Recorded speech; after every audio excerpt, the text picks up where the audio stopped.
actually our 26th year. We just celebrated our 25th anniversary last year. It's only our 6th year in this particular building. Prior to this, we were at a location in Glendale, and then we moved out here where we were able to really grow and expand. Our old theater only sat just under 200, and now we can get almost 350 people in the theater. All of our sets have to be built in a way that they can be taken apart and put away, and a new set put in its place in what we call a changeover, all in about 2 hours time, because to be able to do all 3 shows in a weekend, you have to be able to get everything, costumes, sets, props, everything switched over to do the next show the next day. We serve over 16,000 students every year. That includes bringing students to see the theater, both for our student matinee programming and evening weekend. We do in-class workshops, residency programs, so it's an opportunity for kids to go deeper into the text or into a concept and really get some hands-on physical activities. We also offer conservatory and acting classes for kids, so any Saturday in the fall and a spring, and we also have our Summer with Shakespeare program, which is our huge summer camp with almost 150 kids. The reason classical plays are still performed is because there's something inherently lasting in there. There's something that resonates with almost everyone. There's a reason they persisted through time. And particularly with students, we encourage them to look at the questions, put themselves in the shoes of the characters on stage, because what the characters are going through are situations that students will have gone through. You know, if you're not getting along with your parent, that's a big King Lear connection. If you sometimes argue with your siblings, if you've ever had a disagreement, if you've ever had to make a hard decision, these are things that are present in the plays, and we ask students to think about them. We intentionally give them one-sheeters before the play. We provide study guide materials before. Those are really, touching, and you see how much empathy is a part of humanity and how theater can really bring that out, particularly in students. 85% of our students have never been to the theater before, which is incredible, and I love being that first experience. But it's fun because students will walk in and be like, where's the screen? They don't realize that this is going to be directly in front of them, happening live on stage. It's a unique experience because every time an audience goes into the theater, that performance will never happen again, because that audience is part of what's happening on stage for that time, and then the next audience will create another new experience. So each time the students come in, that is a very unique and true to them. Once teachers have been here, I think most of our teachers come back, and the reason they come back is because we're not only doing quality theater, but the programming relates so directly to not only the students' lives, but to what they're learning in the schools. And so it's hard. It's hard to bring students on a field trip. It's hard to find coverage. It's hard to get transportation, but there is such an importance to it that once teachers have done it, they continue to do so and continue to spread the word, which is great.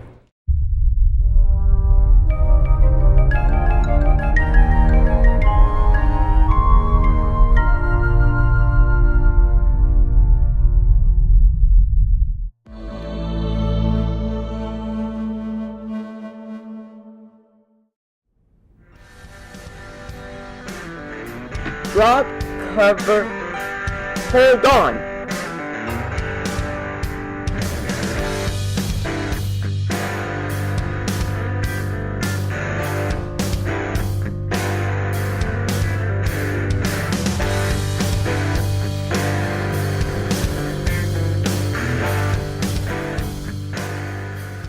So we are located right now at the California Institute of Technology Seismological Laboratory here in Pasadena, California.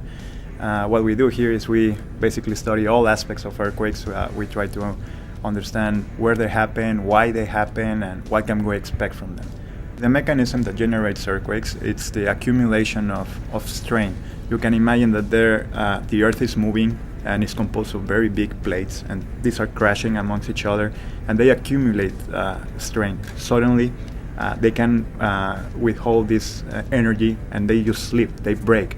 And what we feel is the elastic energy traveling throughout the earth in forms of waves.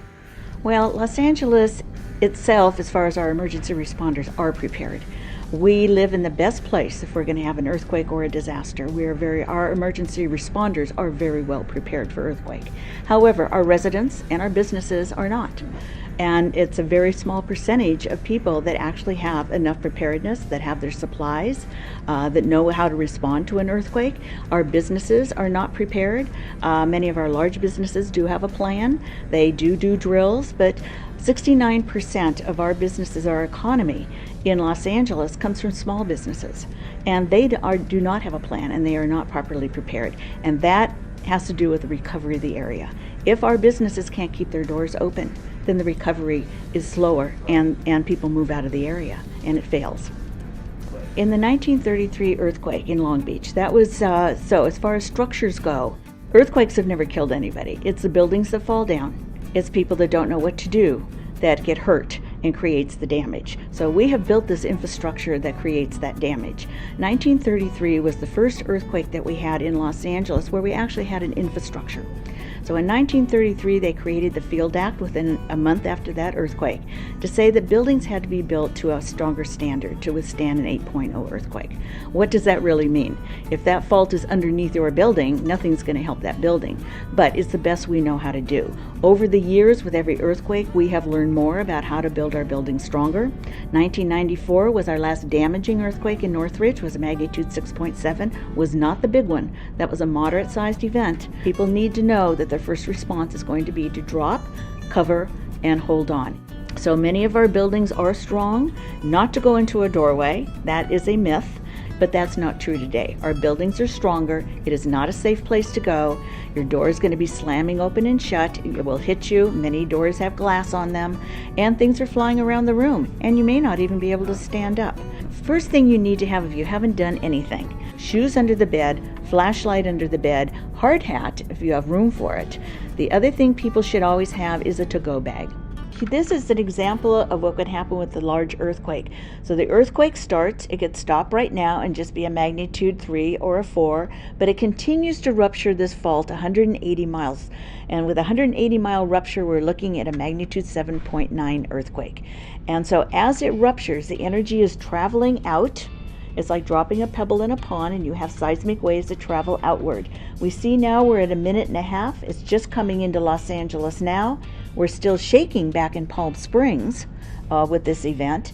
And the energy, so the rupture has stopped, but the energy that it created is being trapped into these areas underneath the Los Angeles basin where we have a lot of loose soil. We have over 4 miles of sediment underneath the Los Angeles basin created by the movement of the San Andreas Fault. Here at Caltech, we learn about earthquakes, we leave preparedness up to others, but it's still our duty to have that social obligation to be able to use the science. So we use the science to prepare people. So telling them what can happen, so the why they need to be prepared, as well as the how to be prepared. And so the two go together.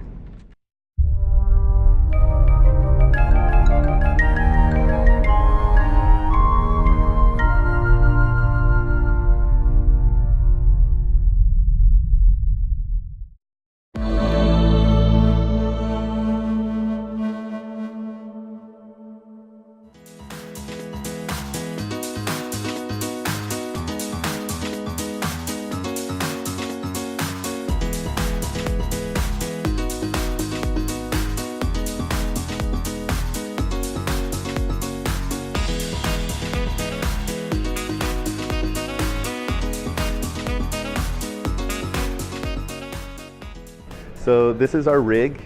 We use it to do a lot of squatting techniques, pull-ups, or other gymnastic movements. So you have a rope that's attached to it. So some of our students can do rope climbing and doing progressions for gymnastic movements like ring rows and things like that. That machine is known as, like, we call it an assault bike. That's the label of it, the make of it, but a lot of our members call it like a death trap because it's a very potent machine. It's not like any other bike that's just stationary like a cycling bike, because it's powered by the human. So the harder you push, the more it hurts. But it's a great tool for conditioning our students. So rowing there's a couple benefits. There's one is for power output. So when you learn to push and pull a little bit harder, can build a lot of strength, also coordination because you're using your legs and your arms together.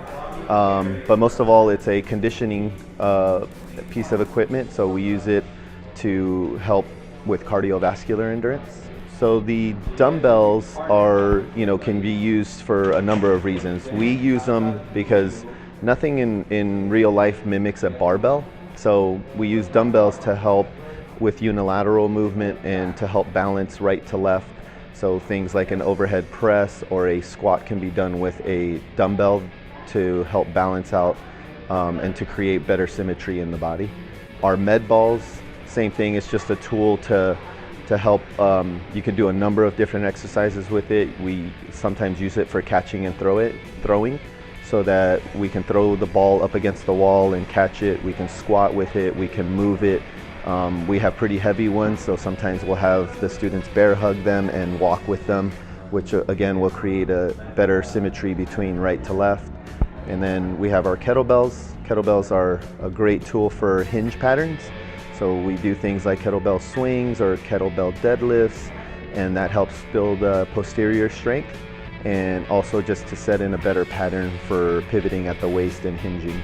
I would say the thing that inspires me the most is seeing people make a change. They come in with goals and things that they really want to accomplish, and it's really fun to be a part of that experience with them, and to really actually see them attain those goals is probably the biggest inspiration for me.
My name is Brother Nakulananda, and I'm a monk of the Self-Realization Fellowship Order, and I live and serve here at our international headquarters in Los Angeles. I do administrative work here, and also I'm the minister at our local Glendale temple. Well, Yogananda went through a lot of craziness. He came to this country in 1920, and people didn't understand what a Hindu yogi was about with long hair and ochre robe, and people mistreated him. They didn't know who or what he was. And he went through great struggles, and there was a lot of discrimination at that time. And then, of course, he came to Los Angeles in 1925. He had struggles to found the organization. He went through the World War II here. He went through the Great Depression, so he went through a lot of craziness. And in one of his talks, he said, "What are you worried about? This world will always have turmoil and trouble. Go to where the masters are. Go to God, where you will find the peace." So if he was here today, he would say this world is always going to have crazy times, and so don't get immersed in it. Don't get emotionally involved in it. Play your role well. Try to help others. Be empathetic with others.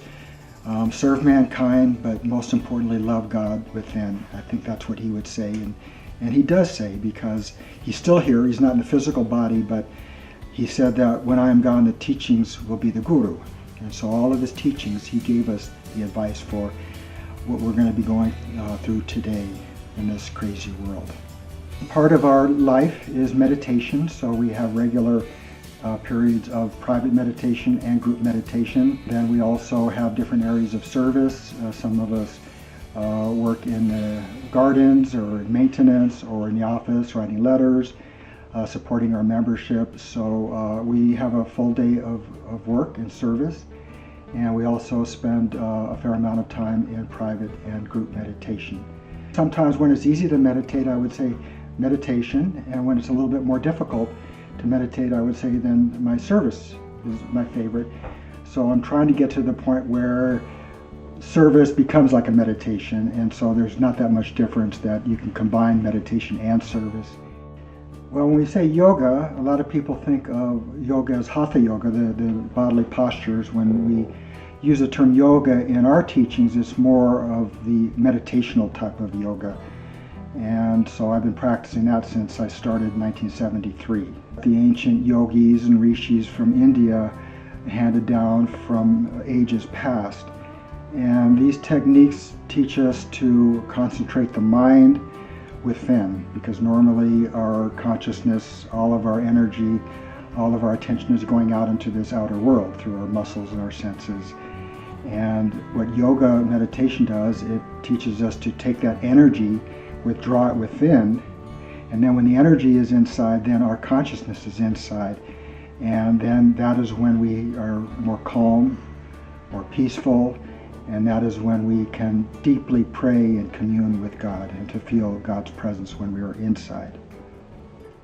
The favorite part of what I do is probably when I'm in seclusion and alone, and I can just spend time with God and studying and meditating. The only place to find peace is inside.